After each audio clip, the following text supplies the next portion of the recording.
So, ladies and gentlemen, welcome back to Eazy Conversations. Thanks a lot to everyone who listened to the last episode featuring the homie Matt and I. Hope you enjoyed listening to us list off our final top 10 of 2024, our movies episode. And hopefully, had a chance to check some of those movies out. If you did, let us know what you thought, and we can engage in some dialogue down the road.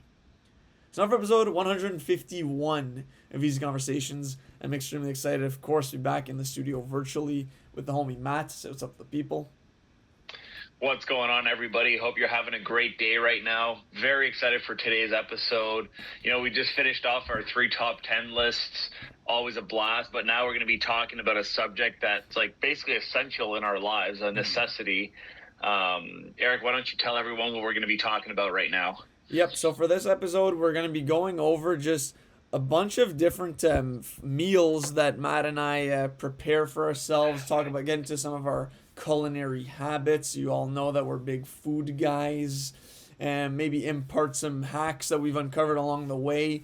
This episode is called Cooking Class Part 2, in which the Part 1 you may be wondering about if you're a newer listener or if you haven't memorized Eazy Conversations lore would be episode 73, which was actually featuring my mom in there.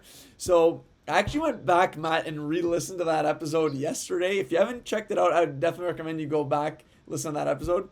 And that was done almost 4 years ago. So it was just funny to look back at seeing where we're at back then and then where we are now. We'll see after tonight. Now, there's a couple of questions I want to ask you later on, but we'll save that for further in the episode there. But yeah, food, where you're at these days, Matt. You came up with the idea, so where do you want to start us off here with how we want to start off our second cooking episode? Okay, well, first of all, that episode 73, I believe you said, like that 4 years ago, my situation in life has changed dramatically since then.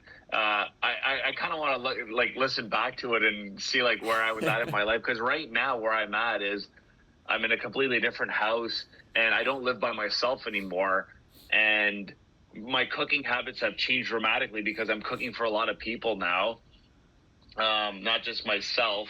And where I wanted to start off with this episode, Eric, is basically what I find one of the hardest things right now, but one of the challenges I face right now every day is like I struggle to decide what to make for supper because I'm not only cooking for myself, I'm cooking for other people. And I remember as a kid bugging my mom every day, what are we eating tonight? What are we eating tonight? And now, like, I dread that question. I hate getting asked. I regret bugging my mom. I told her I apologize for bugging the shit out of you as a kid. But what I want to ask you, Eric, is like, do you struggle with deciding what to cook for supper day in and day out? Like, to me, it's always something I'm thinking about every day. What am I making the next day? Planning, at the grocery store. Do you have that struggle? Like, which I believe a lot of people have that same struggle. Listeners chime in, but do you have that struggle, Eric? Pretty much on a nightly basis after we've cooked a meal, it's like, all right, are we doing takeout tomorrow now? Because I don't know what we're having tomorrow. So yeah, it's the biggest struggle, man. Every single night, obviously we go off of what we bought at the grocery store on the weekend. There's where we'll buy like typically between 1 to 3 different protein options, right? Like a couple of meats. Tend to gravitate to the items that are on sale at Farm Boy. Like if they've got chicken thigh, boneless, skinless chicken thighs, and maybe a couple of wild cods, we'll collect those. But that's just 2 meals right there. So the other 5, right, you're maybe banking on a home cooked meal from the parents, a takeout, a restaurant out. It's like you kind of build your structure around that. And the other nights that you got to plug and play, like those are the hardest ones. It's like, all right, big salad, here we go. Just like a freestyle. That's like a go-to easy one if you don't know what to do. And I do want to share a few of my go-tos where I'm in a jam, like easy stuff to cook. But for sure, the biggest struggle, and not only shopping for looking at the groceries where we see what the items are on sale are, then it's like, okay, now what are we making with these things? And something that I've wanted to do is just prep before going to the grocery store and be like, okay, this is the meal we're cooking with this meat. Now let's buy everything that goes with that. Unfortunately, I don't really follow through on that as much as I would like. Honestly, almost never. Andy is more kind of on top of that. She's like, okay, I found this meal. This is everything we need for it. Let's get it. That's something, definitely an area I could improve at. and preparing even more when preparing to do the groceries. So that'd be the next step. But yeah, it's a huge struggle. Thankfully these days, and I wanted to recommend this later. I'll just do it now. We just got a cookbook for Christmas called Ooh. The New Whole 30 by Melissa Urban. Very, very good recipes in here, and that has made it really easy to prep beforehand, to be like, okay, this is the meal I want to make with that meat. This is everything I need, and then obviously from there you just follow the instructions. So cookbook, I feel like, has helped though in the struggle I was just describing earlier in prepping for what meals do we want to make. But no, it's a massive struggle though overall. Like maybe we're lucky if we get two of these meals in a week. You know what I mean? So yeah. I'm I'm limited, more limited by the amount I have to cook. Like I can't do takeout and like restaurants too often. But what I'll do is I have a rotation system. That's basically my system right now. I'll just get into that now. That's my like not my hack, but my habit of having I have like 20 things on rotation every 2-3 weeks. Like I'm like I haven't cooked this in 2 weeks. It's going into this week right now. And I just steadily rotate through that. And yes, I am influenced by what's on sale at the grocery store. I guess that always changes the main protein, but like my sides are always like I know what I'm doing ahead of time. I don't need prep. Like I always have potatoes in the house. I always have rice. I always have buy fresh vegetables frozen if there's no fresh left. But I always have like backups like that. I live with 5 other people. So there's always lots of food in my house, thank God, and I'm not the only one buying groceries. So there's always like I sometimes have like too much stuff and I have to do something with it, which is a nice problem to have. I also write a lot of stuff down, Eric. I will like write that some weeks I will write down like 7 meals ahead of time. And like now I know what to buy at the grocery store. I have an app on my phone that gives like I can list everything and check mark it. It's actually on the PC app for my PC points. When I go to No Frills, the check mark, like it's very easy to use, and then my points are already on that app too, like where they scan at the cash, so it's perfect. So I will write a lot of stuff down. That way I won't forget anything at the grocery store. Because how many times does that happen, right? Like, oh, I forgot to get this, I don't have that. You know, do you follow recipes exactly to a T? I don't. I like improvise a lot. I go more for like simplicity and quantity over like super fine dining, as you will see in my the 5 things I'm going to talk about later on. So what's your like, are you going, Eric, like in that recipe book, is it like very like detail, like a lot of ingredients, detail oriented, like fine dining, or is it like pretty just family wholesome hearty meals? Like the big salad, I love stuff like that, right? It's like something that you can whip up quickly, and if there's like leftover this or that, it's like, okay, throw it in there. You know, maybe add chicken to it. Me and Mackenzie and I are very big into like taking some leftovers and like retransforming it into a different meal. We were very successful at that. Like excess pasta, okay, we can make a pasta salad the next day with it, you know, something like that. But yeah, what kind of meals are you like mostly you and Andy making mostly, Eric? Well, it depends. Like off this recipe book, it's definitely more on the healthier side. So you're looking at alternatives to, for example, a shepherd's pie. There was one that we made in here out of sweet potatoes, which was delicious, I'll just say. But the one I made last night, for example, was so the recipe called for sea bass with apple pomegranate slaw and butternut squash puree. So it sounds very fancy, and honestly, it turned out to be a pretty fancy meal. You had the bed of butternut squash puree, the fish on top, then the slaw on top of that. Like the presentation might have been lost a bit in that we lost some, like the fish didn't remain intact in the skillet and all that. Like it's tough to not get some residual stick on the pan. But all that to say, like we're buying now stuff that a pomegranate, for example, not necessarily something we would typically get. And I will say, breaking that thing apart, getting your hands in there, the juices flowing everywhere, kind of oddly satisfying. Kind of like breaking up a wasp hive, I would say.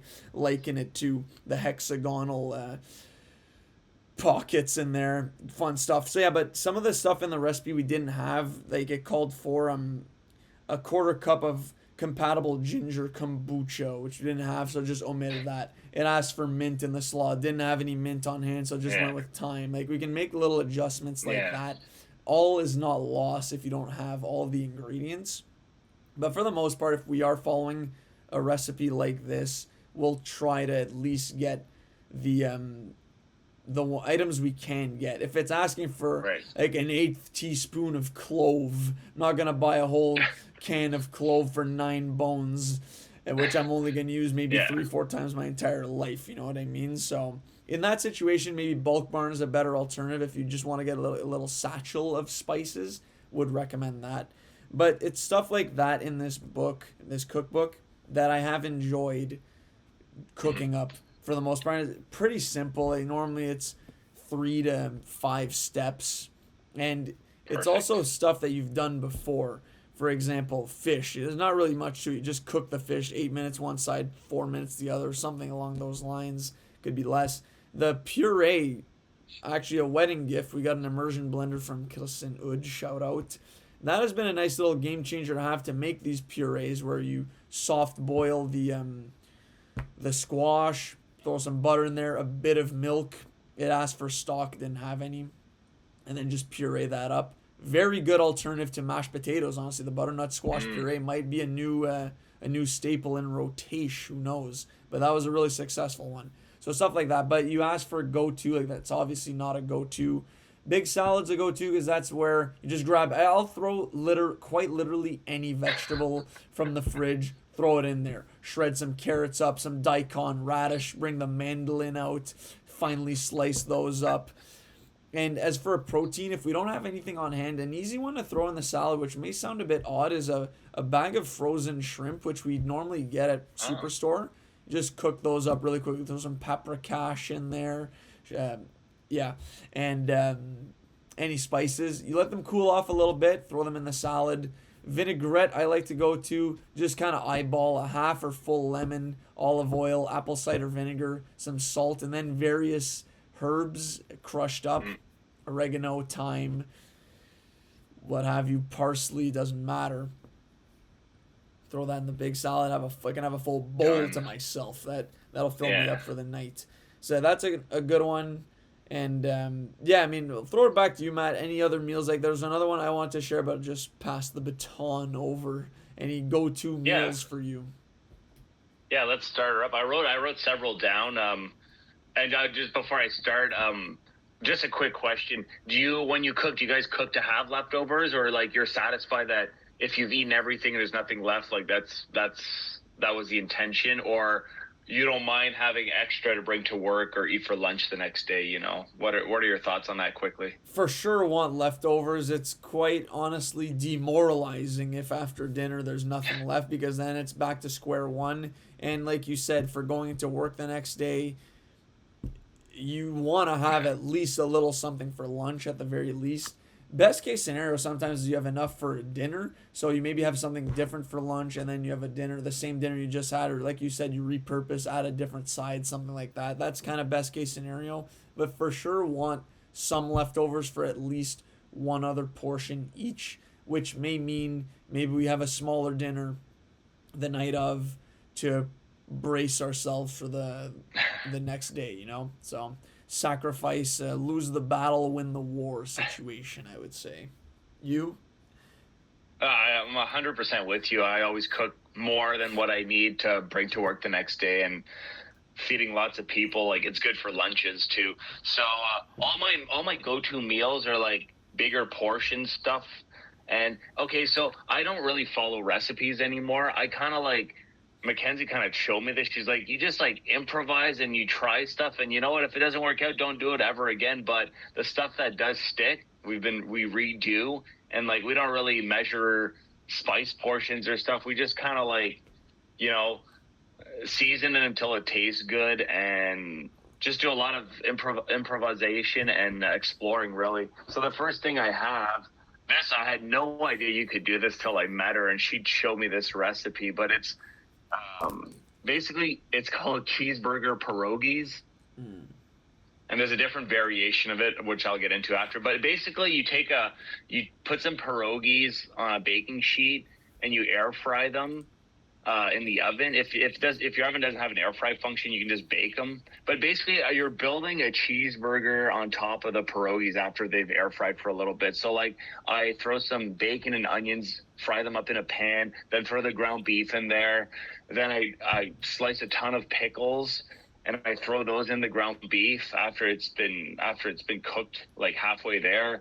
And then I'm throwing a lot of dill weed in there, and even some of the juice from the pickle jar in there. And then when that's like all nice, I throw a brick of cream cheese and I mix it all up. So it's like this cheesy, beefy, bacon, onion tasting, pickly tasting ground beef, basically, which I will then throw on top of the layer of pierogies, and then add some more cheese on top, cheddar or mozzarella. Then I throw back in the oven, and then it just bakes. Basically, it's like a baked pierogi dish with a cheeseburger tasting concoction on top. Super unhealthy. Tastes way better than it looks, but like everyone loves it, and I've been eating that for like the past 4 years, and it's very easy to make. I can whip that up in like half an hour. And it's filling and great leftovers. And the alternative, I said, so you can also, same thing, pierogies on a baking sheet. And I like fill this baking sheet, Eric. It's like a full bag that goes on there. And I basically build a pizza on the pierogies. It's called pizza pierogies. I put like, basically just like instead of naan bread, I build a pizza on top of the pierogies and I put it in the oven. It's delicious, actually. Loaded with pepperonis, cheese, green olives, onions, even sun-dried tomatoes, like chopped up. Like everyone likes those here. So, and then cheese. It's really good. Super comfort food, right? So that's the first meal I make like every 2-3 weeks. Okay. I mean, honestly, I'm kind of new to the pierogi game. I've had some a few times in my life, but haven't really done some at home. So are these coming in like they're already made, like free frozen pierogies or something, or are you making them from scratch and then it's your base for the next layer? Oh God, no! I buy the frozen Okay. bags, like the 2 pound bags at the grocery store. Like I basically cook like like a 10 portion meal. Like it's a lot. But no, frozen pierogies from the bag at the Okay. grocery store, I Eric. They're gotcha. not. It's like $4 for the bag. I'm just imagining a I will never make. mountain on those pans. Yeah. It's exactly.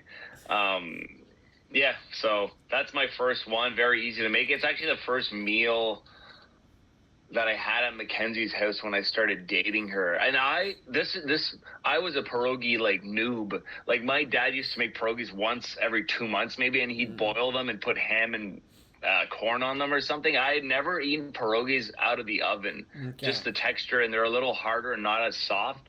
Delicious. So I was like you. I didn't know anything about Yeah. pierogies. So yeah, that's my first one. Okay, nice. So yeah, maybe next family outing, I'll have to whip that up for the people. Yeah, you can put anything on top, right? Yeah. It's a good base. The pierogies is just a good base. They're Hmm. very filling. I'm telling you, the pizza on top of the pierogies is like it's delicious. Okay. Yeah, yeah. Yeah, right on. So I can go with one of mine. So I'll just get, I guess, the salads out of the way. Like, and this isn't like a Okay. hack at all. This is a very common one, but just saying for like if I'm in a jam and don't know what to eat, like at lunch, for example, if I'm a bit rushed, this is something I like, always just go to. Very easy. Cucumber, tomato, avocado. Slice up a bunch of green onions. Grab some cilantro or parsley, whichever herb I have, dice that up. And then for the dressing, it's either the one I just described or a balsamic twang in there and a bit of feta in there, possibly. That's like an easy wolf that in like 5 minutes, if that. And very like feel good, and it's somewhat filling. You can throw in peppers in there too as an additional legume, but those are normally the three that I lead with, and then the green onion as a supporting character. And another one you could throw in instead of the green onions, which I've done quite a bit, is either the a yellow onion or a red onion, even just finely chopped. Or again, we just got a mandolin. I've just been any excuse to use that. I whip that thing out and just finely slice onion, and then with the white wine vinegar in the dressing, it kind of breaks it down and pickles it to a certain Okay. degree. And for me, it's just perfect. Yum. I'm a psycho that can literally eat an onion like an apple, George Costanza style. So I don't mind if it's not pickled. I mean, obviously, I'm not eating a full, like, I'm not taking a full sphere onion, but I Yeah. could take like little layers one at a time and just peel and have a bite. Again, if I'm in a jam, so.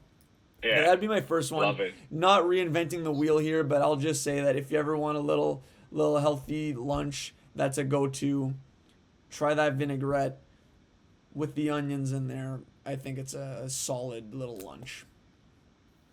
That's solid, Eric. That sounds delicious. I once made a salad with avocado, no lettuce. It Oh was yeah. like the same thing, like tomato, cucumbers. Mackenzie hates avocado though. Like I haven't bought an avocado in 2 years or 3 years because none of them eat this. But I love them, and Mm. that sounds delicious, Eric. Yeah, I knew you were gonna hit us up with some Oh salad, yeah. so thank you. Yeah. I should be texting you more often, like, okay, Eric, what do you got for a vinaigrette? Like, because sometimes I'm Yeah. looking for one, and you read 20 recipes, and you're like, all right, I'll just do what I did last time. I don't change it up as often. But that sounds good.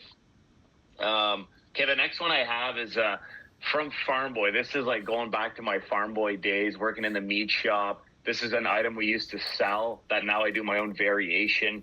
So this is a pork tenderloin dish. It can go with any sides, salads, mash, rice. I'm not going to talk about the sides. I'm going to talk about the protein itself, the pork tenderloin, which does go on sale pretty regularly. It's always on sale somewhere, hopefully. But anyways, a pork tenderloin, you can get like one or two of them, and you butterfly them, basically opening it up like an envelope, slitting it down the middle, and then down each side again, kind of like opening it up, so you can stuff it. Because this dish is a stuffed pork tenderloin. What I do to my stuffed pork tenderloin is after butterflying it, I put some cream cheese aside. I kind of warm it up just a second to soften it, and I use my fingers and I like lather the inside of the pork tenderloin with cream cheese, and then I stuff it with vegetables basically. So my go-to, honestly, I'm a big sun-dried tomato guy. It's weird. Sun-dried tomatoes. You can put like broccoli and carrots in there too, carrot or asparagus, any vegetable really within reason. And then I have the Clubhouse pork seasoning. It's simply titled just like pork seasoning container. And I put that. And then just a bit of, you can put feta cheese or provolone cheese or no cheese at all because you already have cream cheese lathered on there. And then you like fold it back into like its tube shaped pork tenderloin shape. And then you put toothpicks to hold it together, or you can tie it up. Eric, you just have to bake that for like 35 minutes at 400. And you can even put some more seasoning on top of the pork tenderloin or a marinade, whatever you want. And it's super easy. Like it tastes delicious. And then after you bake it and you slice it, you get like a nice meat piece. And then on the inside, you get all your vegetables and cheese that's all melted. It's really delicious, easy to make, Eric. If you see pork tenderloin, whenever pork tenderloin's on sale, I make this dish basically. I don't know how much pork you guys eat, but tenderloin's the most delicious in my opinion, the tenderest. So yeah, so that's my stuffed pork tenderloin that was inspired from something we used to sell at Farm Boy. You can even throw mushrooms in there too. That's a really tasty option. So stuffed pork tenderloin is another meal I love to make. Yeah, no, the aptly named pork tenderloin is tender.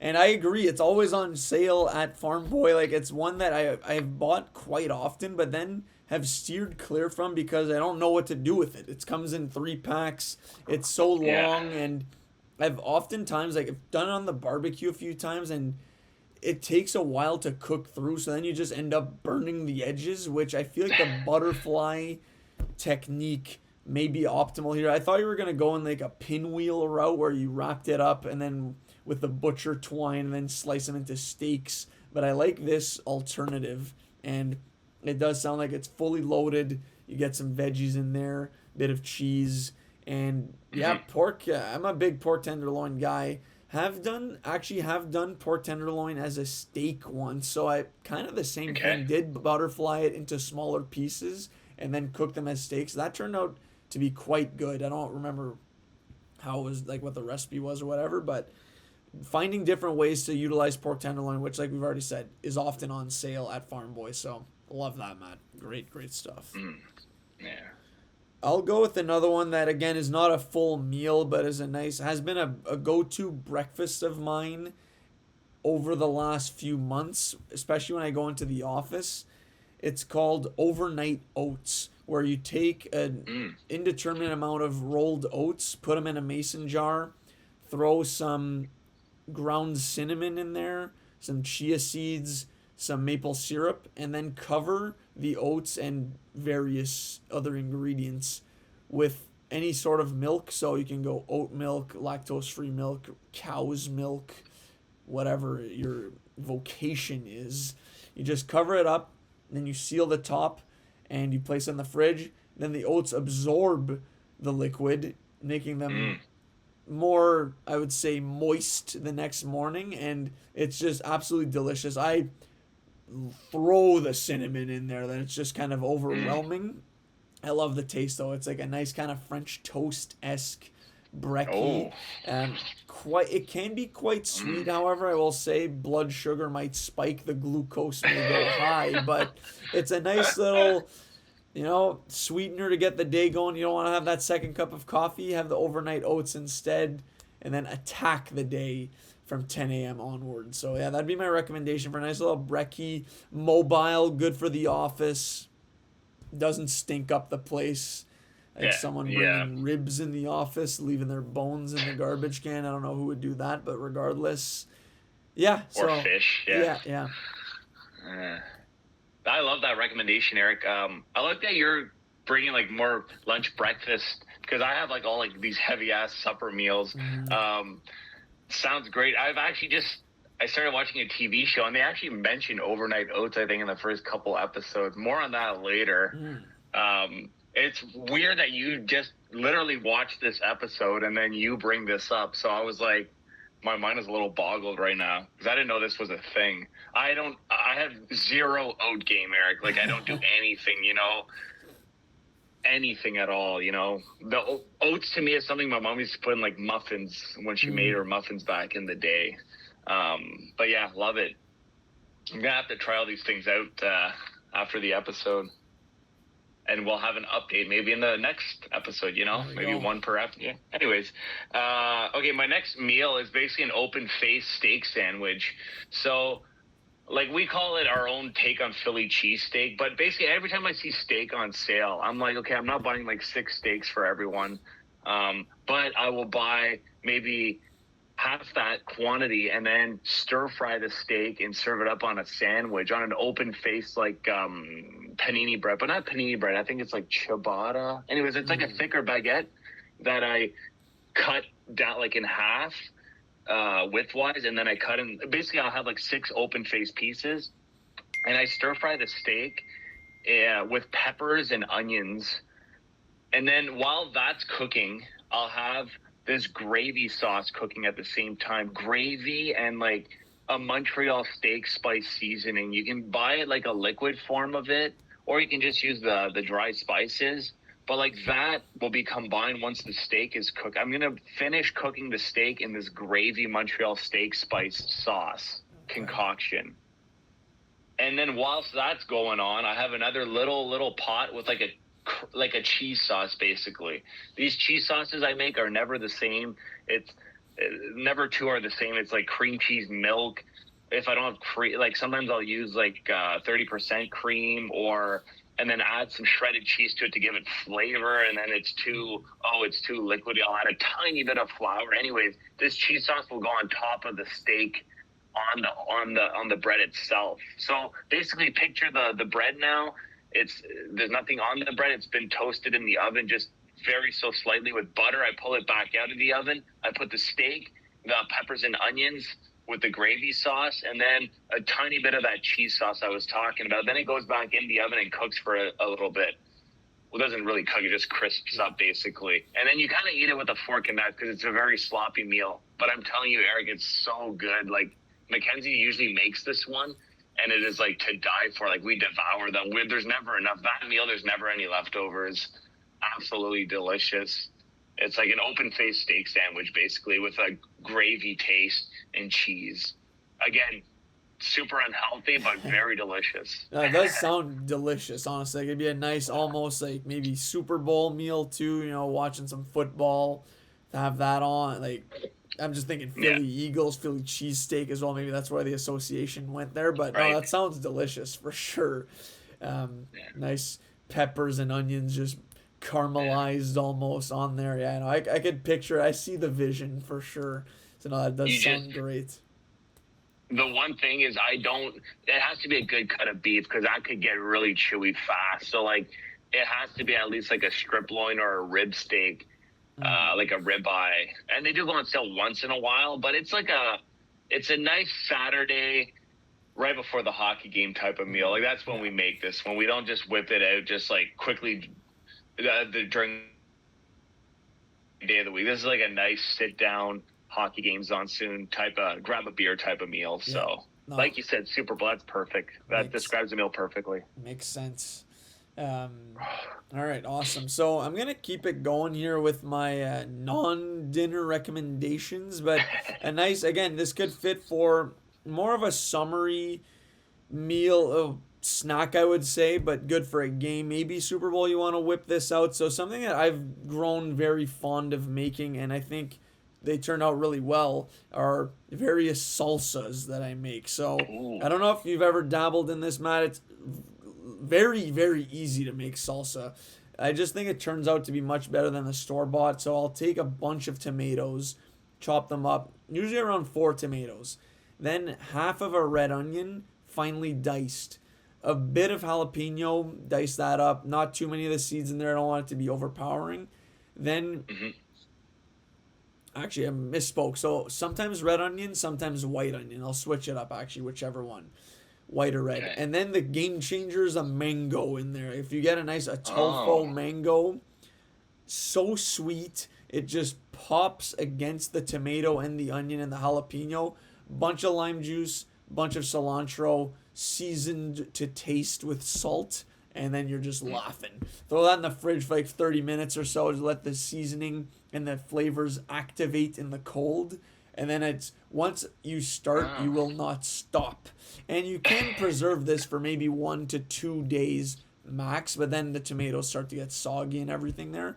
So it's definitely preferable to inhale the day of creation, maybe the next day also. But yeah, salsas go to. And then the next one I'll add in there really quickly. I just made this once. It turned out fantastic. I forget the recipe exactly because I only made it once, but it was a verde salsa. So essentially, I bought tomatillos for this, and then we had a garden last summer, and we had a few of the tomatoes that were still green. So I'm just like, all right, I'll throw these in there. Green tomatoes in there. I want to say there's some jalapenos, some onions in there, and some cilantro, lime juice, all that. Blended that up. That had to be blended, however. So that was the difference there. And I think roasted the tomatillos in the oven a bit beforehand. And that had some kick too. That salsa was a bit spicier, but so good. That's gonna be a remake this summer, no doubt. So yeah, make your own salsa. Mix in a verde once in a while. Why not? I love that, Eric. I've actually, when you were talking, I'm like, you know what? I should make this because I'm gonna go to the grocery store in the next couple of days, and I want to make this, Eric. I have a full bag of nacho chips that are begging for a salsa. We always just buy like Tostitos salsa, but this sounds delicious. Did you say tomato wise? Like, how many tomatoes are you dicing? 4. Normally it's 4. 4. Yeah. Okay. I mean, again, that's for Andy and I. So if it's for a bigger group, maybe a bit more, but that's kind of the ratio that I would go, is like 4 tomatoes, half an onion, full mango. Don't skimp out on the mango. Then usually 2 limes because they're quite small, and you, based on the taste, you maybe want to add more. And then salt, cilantro. Yeah. Yeah, and what I love, it's like you didn't list off 50 ingredients. Like, it looks very not complicated to make, which salsa has always scared me, right? Like, people are like, oh, I made homemade salsa. I'm like, well, what the hell did you do? I have no idea. But that doesn't sound scary at all. So, no, you're inspiring me. Super we're easy. big chip people here, so, sometimes that sour cream dip, which is super unhealthy, it's like, all right, homemade salsa is a better option. Yeah. My next one came as like an accident one day. We're like, what do we do with this? Let's make this, and it worked out. It was for my birthday actually, like a year or two ago. Basically, the next one, it's a chicken Alfredo lasagna. I normally make meat lasagnas like with tomato sauce and ground beef, lots of cheese. Again, this trend, cheese in everything I make, Eric. I haven't stopped talking about cheese since my first one. There is lots of cheese in this one, which may explain a few other things going on in my life. But anyways, so chicken Alfredo, buy some chicken breasts. They're always on sale somewhere every other week. Chicken breast, boneless, skinless. I stir fry it in Alfredo sauce.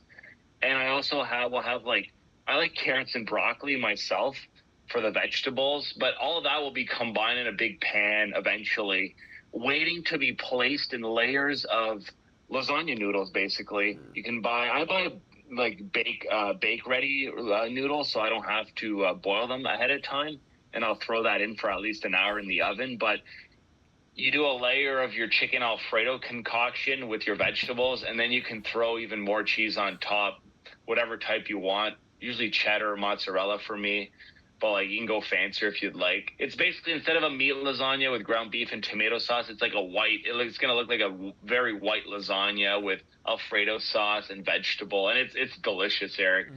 Just, we had it for my birthday, and we're like, oh my God, this is like, why have we never done this before? Normally chicken Alfredo, we'll do it over just pasta, like spaghetti, but in a lasagna, we're big lasagna people here, I will say. We love our lasagnas. We usually make two, honestly, at the same time every time, because it's not that much harder to make two if you're going to make one, right? So chicken Alfredo lasagna, give it a try if you want. It takes a little longer because you're baking the whole lasagna for an hour, but it's really good. No, it does sound super good. Love lasagna as well, and chicken Alfredo as well. It sounds like a combination of two delicious things boiled into one. Like, what could go wrong? Yeah. It does sound delicious, so love that pick as well.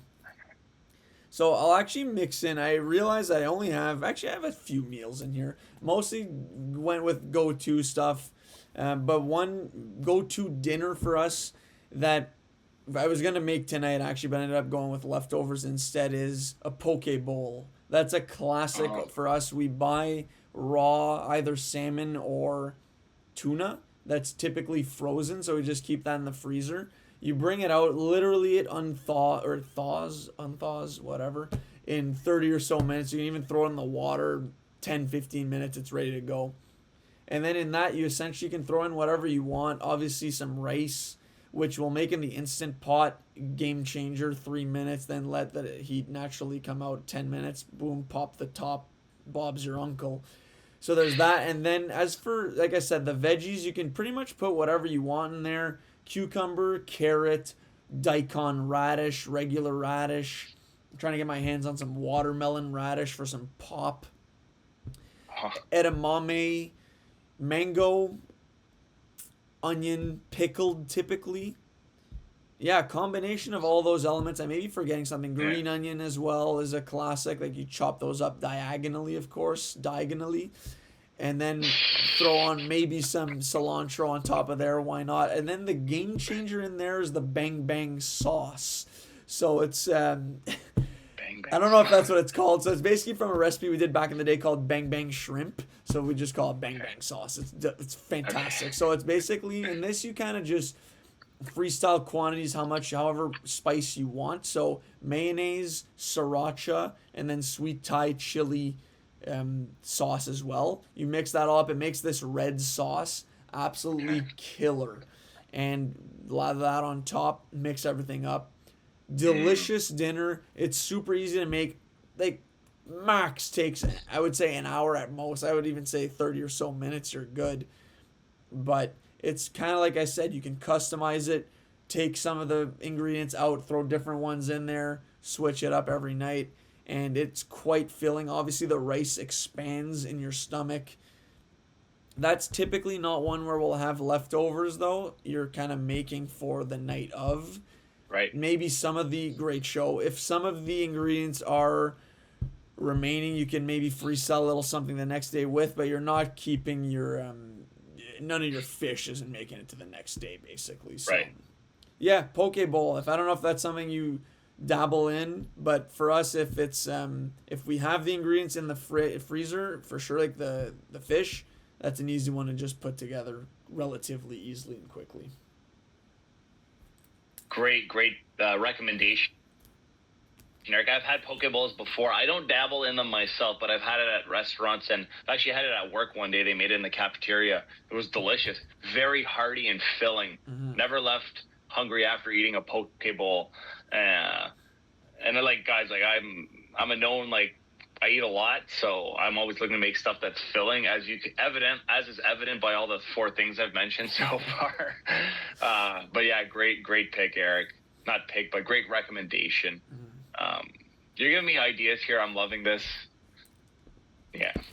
Okay, my last one. My last one's kind of random. Again, this one was inspired from work. Again, we had this chef that works. I don't know why he's working I don't know why he's working in a cafeteria. Basically, he caters, and he's an actual chef, and he makes great specials every day for us. But one time and I've duplicated this at home. But one time he made something called a smash burger. What it essentially was, it was a deconstructed Big Mac from McDonald's, Big Mac flavor, which was super interesting to me. But basically,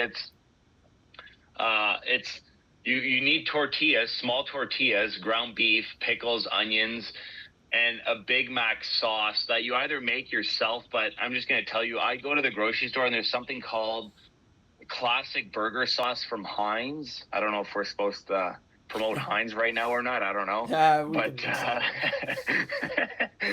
it's called classic burger sauce, which tastes like Big Mac sauce. So basically, you're going to fry up this tortilla quickly in oil so it's not burnt, but it's not soft. And on this tortilla, you're going to have your cooked ground beef with onions and pickles.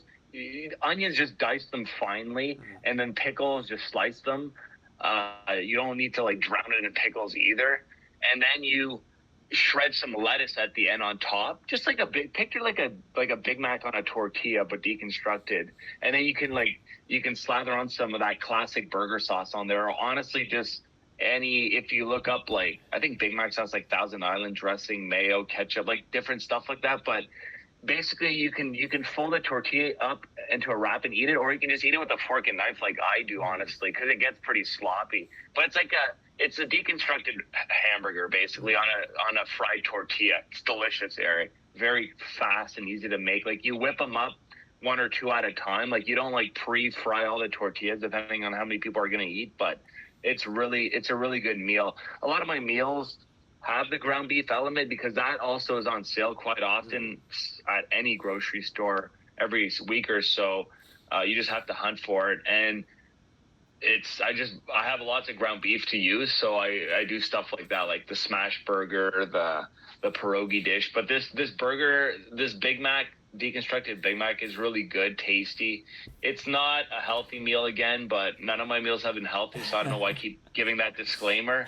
But yeah, smash burger is what I would call it. It's really good, Eric. You can even add your own spin to it too.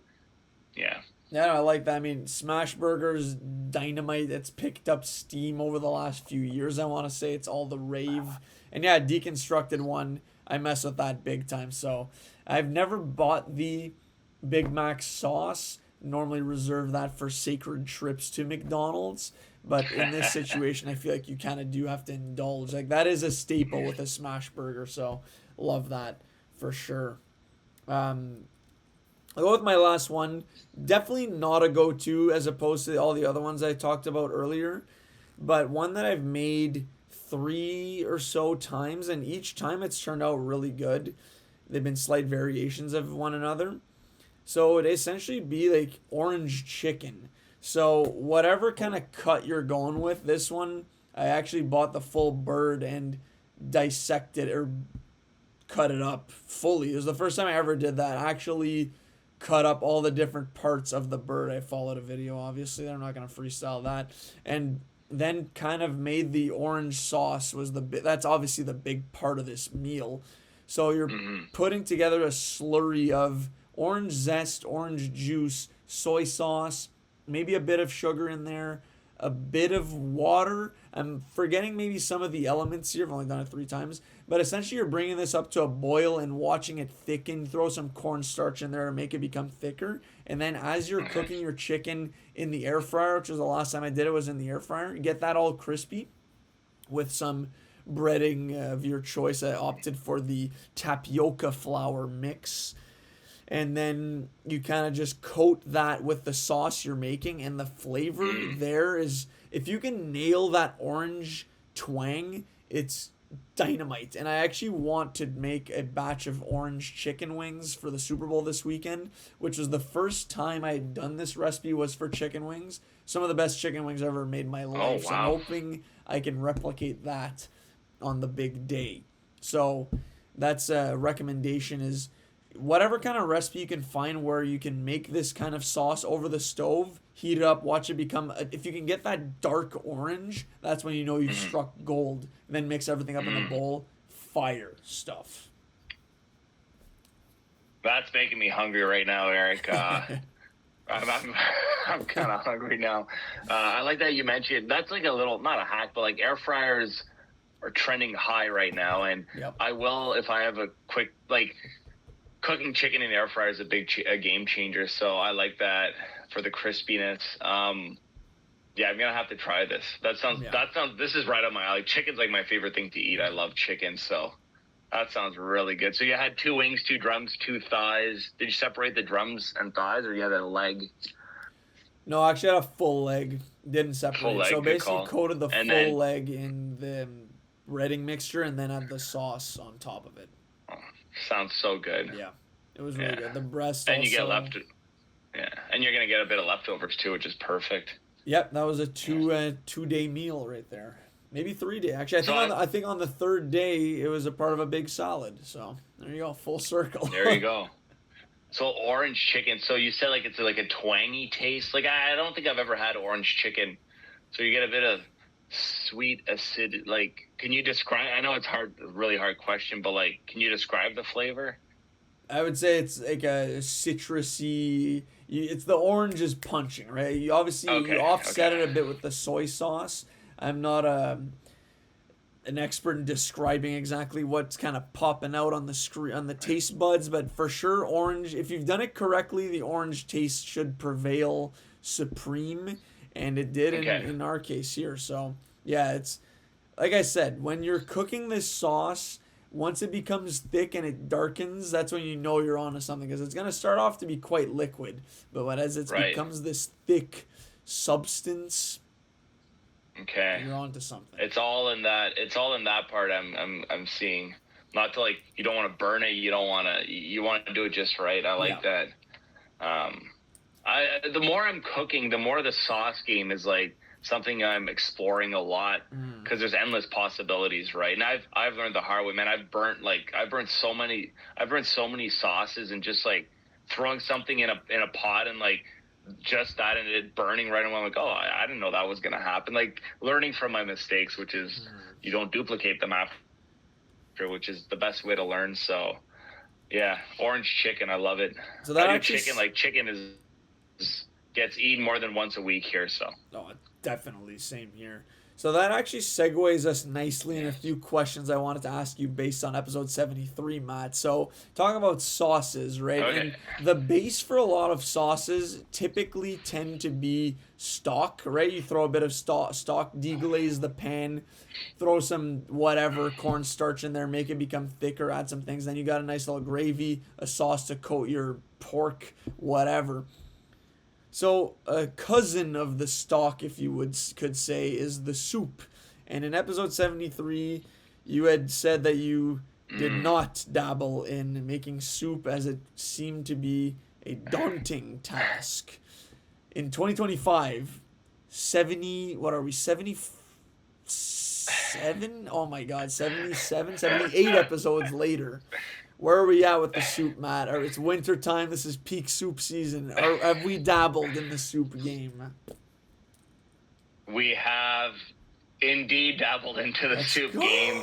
I'll tell you why. Because it's a super easy meal now. Soup and grilled cheese night, basically. Especially this winter. Nice. And I work overnights now, so like I don't like it's easy for me to wake up, have like the soup's been like on the oven all day simmering, and like the soup's ready to go, and the grilled cheeses only take 2 seconds to make. So, but my soup game is very not primary, but simple right now at the moment. I have cheated and used pre-mixed soup, like everything's in the bags, and all I have to do is add water and the protein. But I have made some of my own soup, mostly like homemade chicken noodle soup and stuff like that.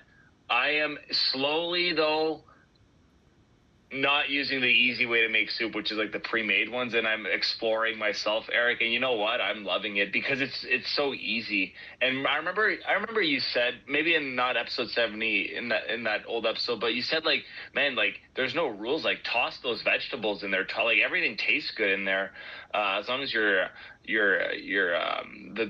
stock is really good. I've been doing a lot of like, is it minestrone, like soup with beans, like not thick soups like chili or something, but like a liquidy tomatoey soup with diced tomatoes. They're really good. Dipping my grilled cheese in there too. So like bean soups and chicken noodle soup. So yes, I have been I did listen, but honestly it's this was born out of convenience, right? And like everyone likes soup when it's cold outside, and everyone eats soup basically. So yes, I'm happy to say soup is back, or soup is here. So yeah. Soup has arrived. Love to hear that.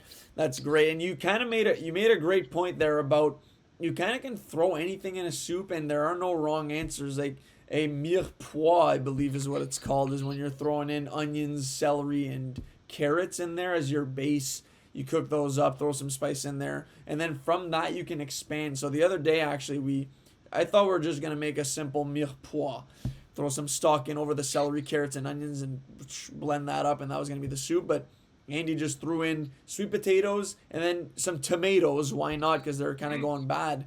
And I was a bit worried. I'm like, all right, I don't know. We're kind of messing with the mirepoix, the feng shui here. And it turned out to be fantastic. You can't, once it's all blended up too, you're getting a hint of tomato at the back of your mouth there, a bit of sweet potatoes creeping in there. It kind of all just blends into a mishmash of various nutritious goods. And there are no wrong answers in the soup game. So that's always even if you're making a specific kind of soup, that's kind of always your base. Onions, carrots, and celery, and then some garlic typically as well. And from there, you just expand, and the sky is the limit, my friend. So it's love to hear that. And if you make your own stock as well, we got bone broth on rotation out here, and it just tastes. You can honestly just drink that straight up. Lots of health benefits as well. And then as your base though in the soup, it's delicious.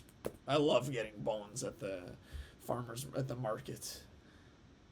No, I don't make my own. Like, I haven't done that yet, Eric. But, like, I work in a meat shop, and people are always buying the bones just for that purpose. And I throw out bones all the time. So, frig, what am I waiting for? Save some. Yeah. Like I said, I'm still in the beginning stages. On cooking class volume 3, I'll be like a medium soup aficionado. I'll be, like, intermediate. A soup savant.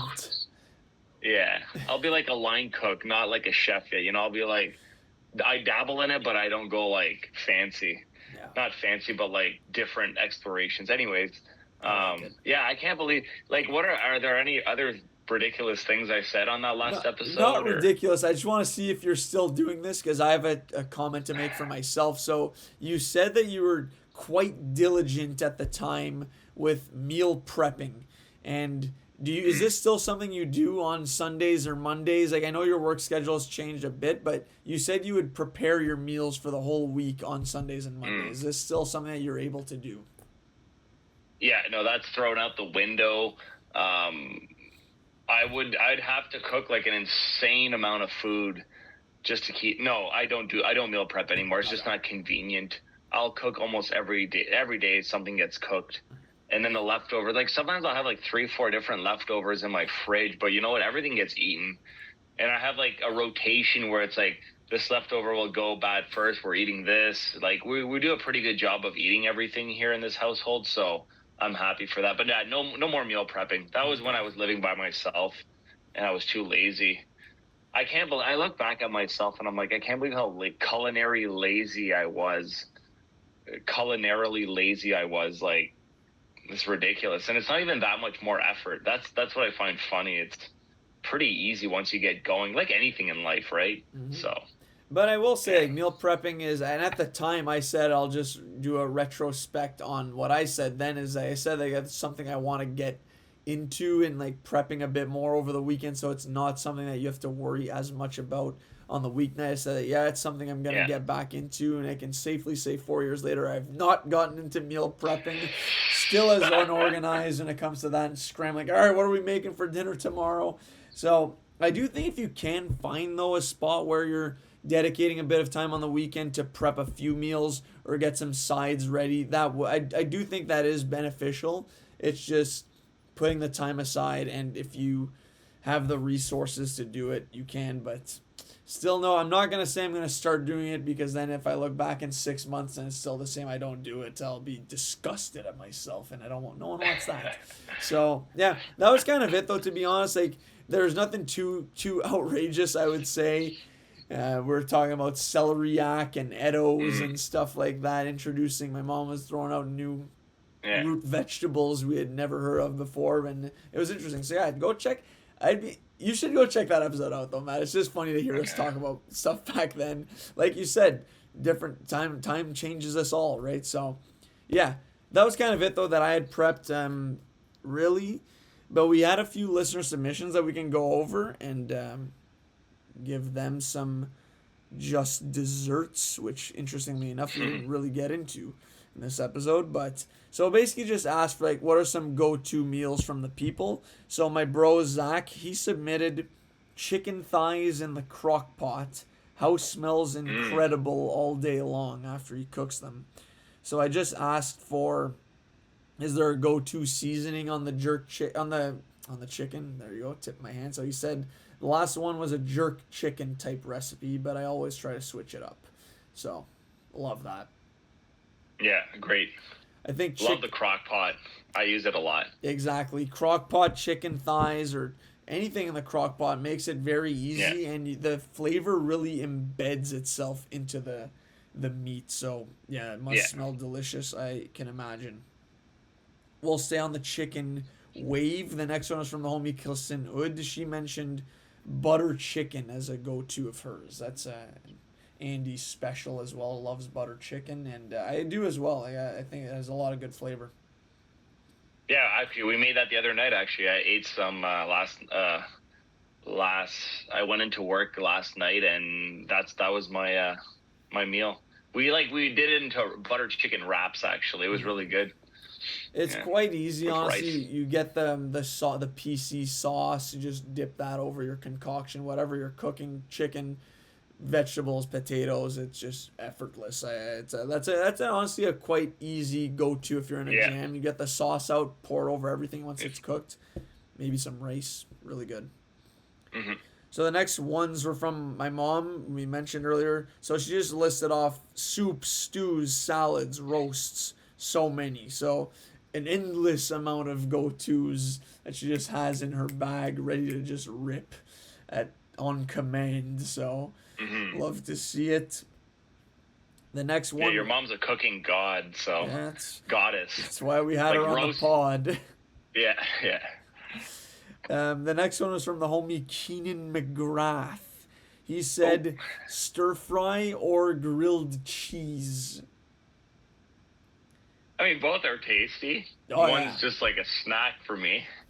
I do think though, you mentioned earlier, like that's a nice dinner. You can have a grilled cheese and soup night. We did that a few nights ago as well. Very easy. And I actually responded to Keenan and said, and shout out the former guest Bassam Issa. This was one of his 7 essentials of life on the episode he joined us. I said, throw some Cajun seasoning in the butter when making a grilled cheese. It's a game changer. So when you got your butter simmering in the pan, mix in a bunch of Cajun in there, and then throw your bread on top of that. it builds a nice little crust, a Cajun crust of goodness. Then Oh. you flip it over, you get a bit of the residual Cajun still stuck in the pan, Oh and shoot. it's Okay. quite good. I'm gonna try that. Is I'm it gonna try that. is it fantastic for you? Not too much, I would say, but it tastes delicious. And that's actually something I'll also shout out. Cajun chicken. My God, when we did that episode with Bassam a few Mm. years ago, I had never really experienced Cajun. Bought the seasoning for one recipe and did not take too long to get through that whole can of Cajun seasoning because it's absolutely fantastic. So that's an easy one. You throw some Cajun over a chicken breast, and yeah, just let Yeah. it cook. It's amazing. And then you make a sauce with that. That was one of my go-tos for a Mm. while this year. So yeah. But yeah, those were actually. Did we get another one? Let's see. No, I thought we had a Ron submission. No, we did. All right, nice. So we got another one from the homie Ron Antoine. So he submitted chili con carne, which not quite sure what that is. I don't know if that rings a bell for you, Matt, but chili con carne. Carne is like, isn't it meat or carne? What is it? It's a Spanish word, right? It means like spicy or meat or something. But chili, I heard chili. I like chili a lot. Oh, I love chili. So, yeah. I'll have that like all day in the slow cooker, just waiting to be eaten. Delicious. That's Nobody here, yeah. Go ahead, sorry. I said I don't make it spicy because nobody here likes spicy, but like I would make it spicy myself. Spicy chili, nothing better with bread, like bun on the side. Some chips in there too, some nachos or yeah, I love chili, especially again this type of year, this time of year. This time of year, yeah. Chili does not get topped.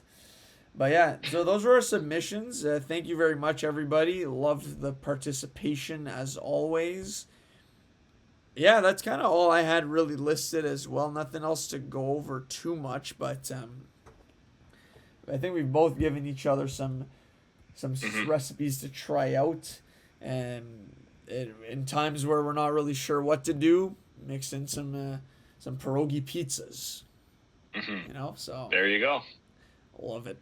Did you have anything else you wanted to go over, Matt, on the food front, or did you want to recommend some stuff? You mentioned I'll show do both. earlier.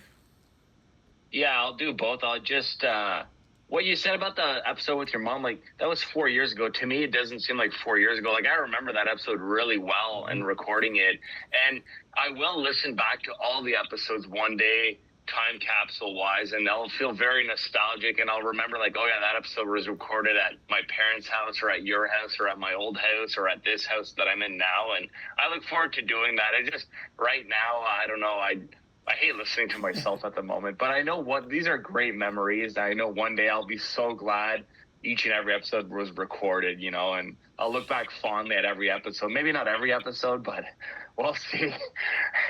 You should go back, honestly. I'd recommend, first random recommendation to you and to anybody, go back and listen to old episodes. I find it hilarious. I'm way past the point of like caring about listening to myself. I enjoy it, if anything, but I think it's remember good. Some of that, yeah.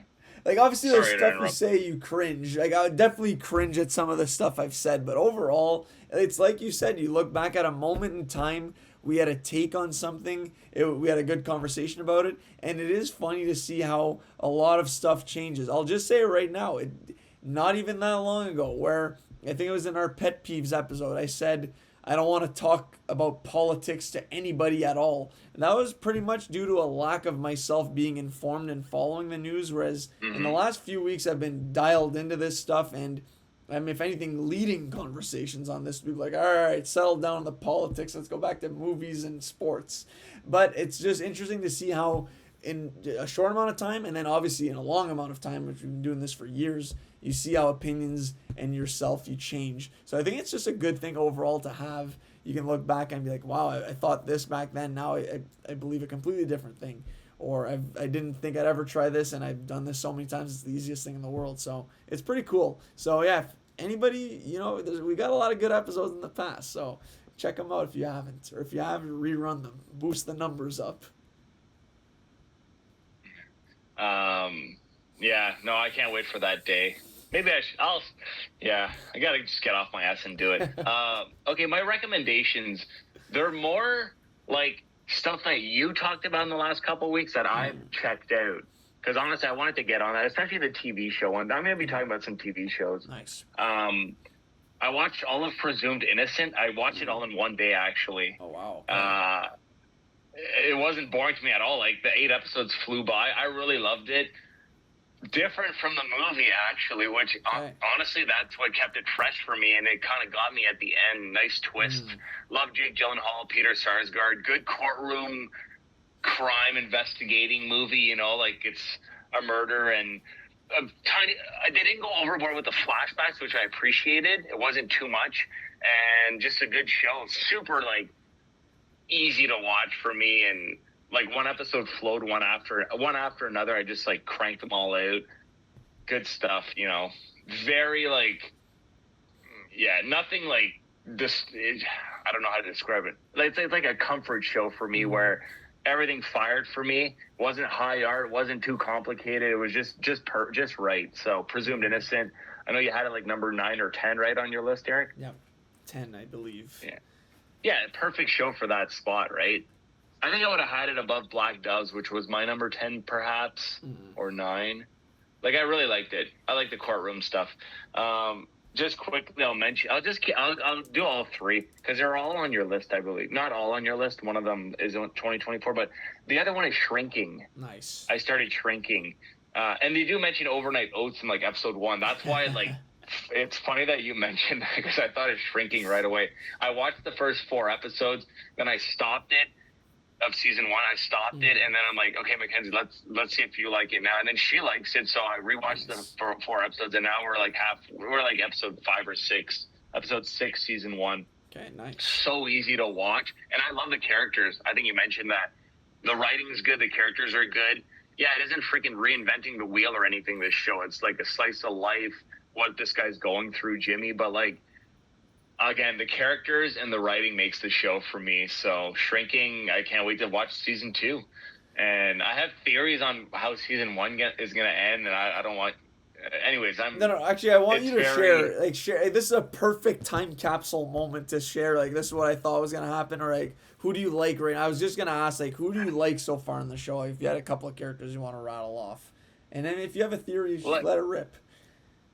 No, I like most of it's the Harrison Ford character. I'm just scared that he won't be in season 2. That's all. I haven't looked at anything. I don't know if he's a recurring character in the second season because right now, like in season 1, has Parkinson's, so I'm dreading that moment.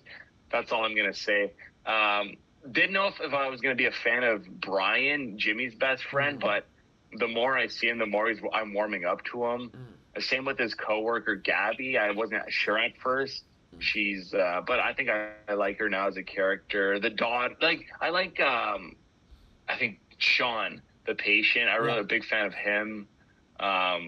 It's the situations that happen. Like the episode starts, then it goes there, and I'm like, oh, okay, like the episodes fly by for me. This show would have already been done, right? If I didn't have to watch it with Mackenzie, which I have way more spare time than her. Like I would have crushed the first 2 seasons.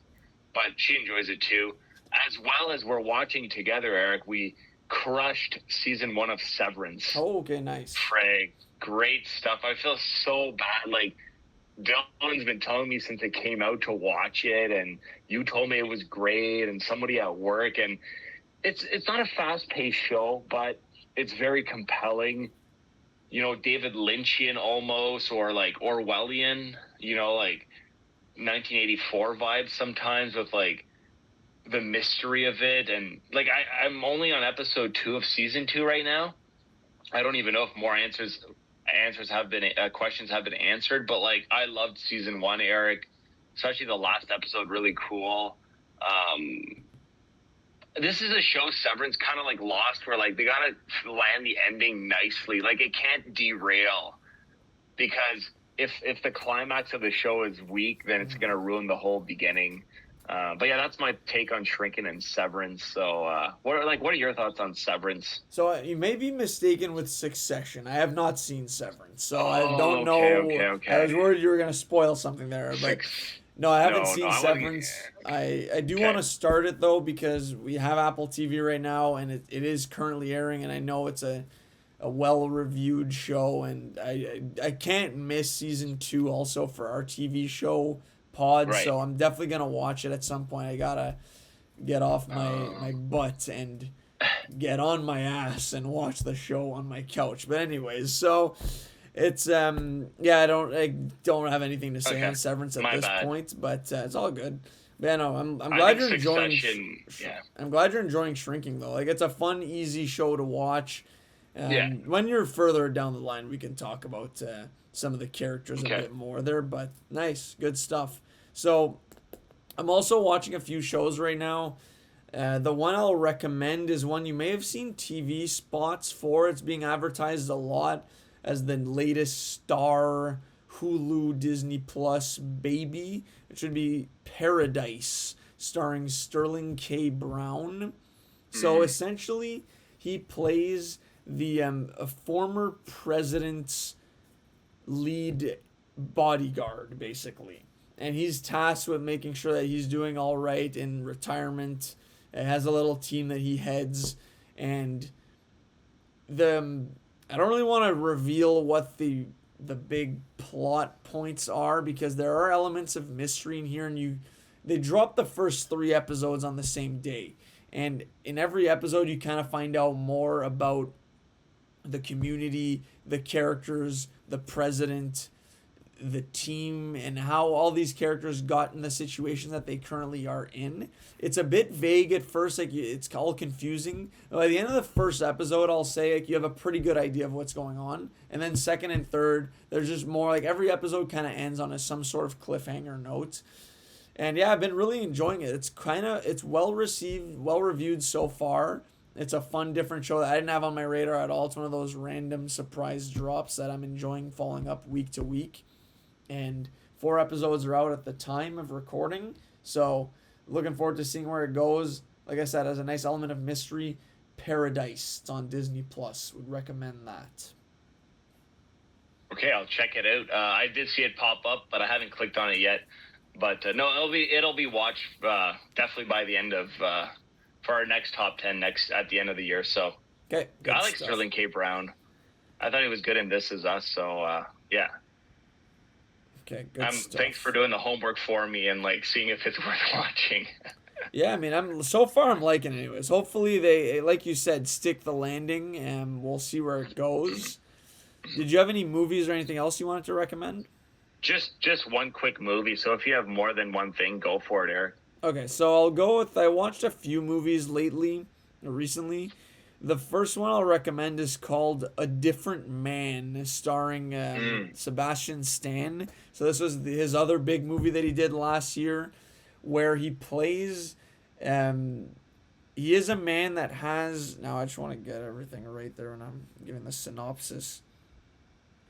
So, well, anyway, so Sebastian Stan has facial, I guess, deformation, you could say, Mm-hmm. and he undergoes this radical surgery to alter his appearance, and then he eventually ends up looking like the Sebastian Stan that we know as we see in his movie, like how he normally appears. And his life is kind of turned upside down from the moment that he has his surgery. Now, it takes a lot of turns, not really what you would typically expect, or there's really no way to predict what happens in this movie is all I'll say. Like there's a lot of chaos in there, and I thought a lot of really funny moments. Honestly, Sebastian Stan was dynamite in the role. He's this actor trying to make it in two different times in his life. One when he has the he looks quite different, and then post surgery where he thinks like, okay, now I've got it made. Everything's gonna be money from this point on, kind of thing. So it's just interesting to see where his life goes after the surgery and the journey that he embarks on from that point on. So really, it gets an hour and how long was it? Yeah, an hour and 40, 50 minutes or so. I thought it went by pretty quickly and disturbing at times. Like I said, funny at times, and just a really original movie that also sheds light on a different group of individuals in society that may not really get their chance to shine due to people judging them based on their appearance, kind of thing. So I thought they handled a lot of that quite well, and it made for an entertaining story as well. So A Different Man. It's streaming on Crave. So if you have that, check it out. Yeah, I am interested in the movie. Sebastian Stan's had a great year last year, and what you described, completely didn't think the movie was heading in that direction. So can't wait to watch it. I'll check it out. I'll talk about my last movie, or the first and last movie, Conclave.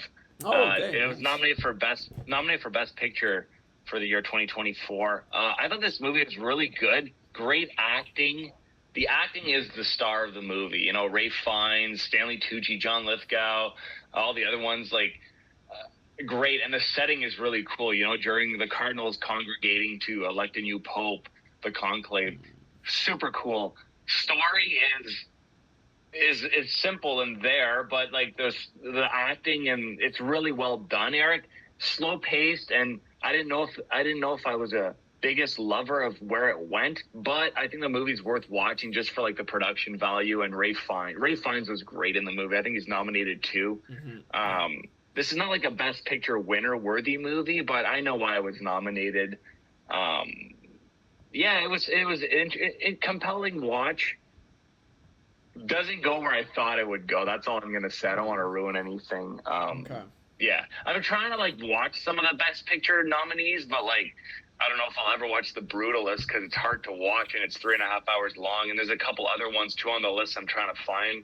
But Conclave, worth watching. Really solid movie.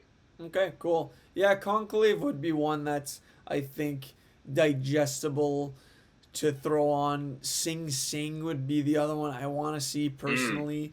Emilia Perez, I think I'm going to pass, to be honest. Like I already made myself sit through a bad movie last night in Transformers Revenge of the Fallen. I don't really have the bandwidth to do that one yet again, but my God, was that ever horrible. Like I wrote in my review, you think you remember something as being bad, you just don't remember to what extent. It's even worse than I thought it was. It's horrendous. Bottom 5 movie I've ever seen in my life. I saw it twice at the theater, and then I bought the Blu-ray and I watched it, and I immediately regretted my decision. I'll never watch it again. Even in the theater, I think it was underwhelming. I remember coming out of that being disappointed. Anyways, so, okay, good stuff. Conclave, I'll add that to my list as well. One more movie for me, which I watched on Prime Video, was kind of a surprise in that I expected this movie to be horrendous. And it actually made me laugh a decent amount. You're Cordially Invited, starring Will Ferrell and Reese Witherspoon. Now, don't expect brilliance here. This is not a return to form from Will Ferrell. This isn't going in the classic catalog. But is it perfectly watchable? Yes. I think there's some funny moments in here. I do think, though, this movie got in its own way a lot. In that maybe they thought some of the bits were funny. I was bringing my rating down after all those bits. But then they suckered me and pulled me back in, making me believe this had potential. So it's a mixed review here that I'm recommending this. But I do think if you're looking for maybe a late night, let's throw this on, see where it goes. I don't think you'll be super, you're not gonna be like me coming out of Revenge of the Fallen last night, you know what I mean? So I think there's some moments you'll laugh, but don't expect an incredible movie. But it did have some good bits, I'll say. Okay. Yeah. A Ricky Stenicki like. Yeah, exactly. I wrote a review for it. I gave it the Ricky Stenicki Award of 2025. And honestly, we need these kind of movies. It's a stupid movie, but you know what? I dug it multiple times throughout. Okay. I'm going to throw this one on probably on a Saturday after the Sens game when I'm like a couple drinks in and we just need to laugh and nothing too like that we have to think about. So I like the premise too, and I like Reese and Will Ferrell, so like it's good. It does stuff, not Eric. Reinvent the wheel. You can predict where stuff goes a mile away. But you know what? There's some little skits in there that you'll, I think, find humorous, and you'll recognize a bunch of Okay. the actors. You're like, oh yeah, that guy's in here. This girl's from that is in there. So Okay. yeah. Okay. Um, Yeah, I'm good. I said everything I need to say. yeah, I think on the movie front, that's it for me as well. Yeah, I think I'm good to stop there for the Rex. But yeah. Yeah, no, a lot of fun, Matt, going over the cooking game yet again. Retro see where we've grown from episode 73 to now has been fun, and looking forward to seeing the soup savant development unfold in front of our Mhm. very eyes in the next few years. So, any final notes for the listeners? Thank you, everybody, for listening about our food talk, and thank you everyone who submitted an answer to your Instagram story. I hope you enjoyed our conversation, and hope you're having a great winter right now. Enjoy the canal and winterlude. Thank you. Well said. So yeah, thanks a lot everybody for listening. Stay tuned for episodes dropping every 2 Mondays. Continue to enjoy the winter. Get out there, go do some alpine skiing, and yeah, peace.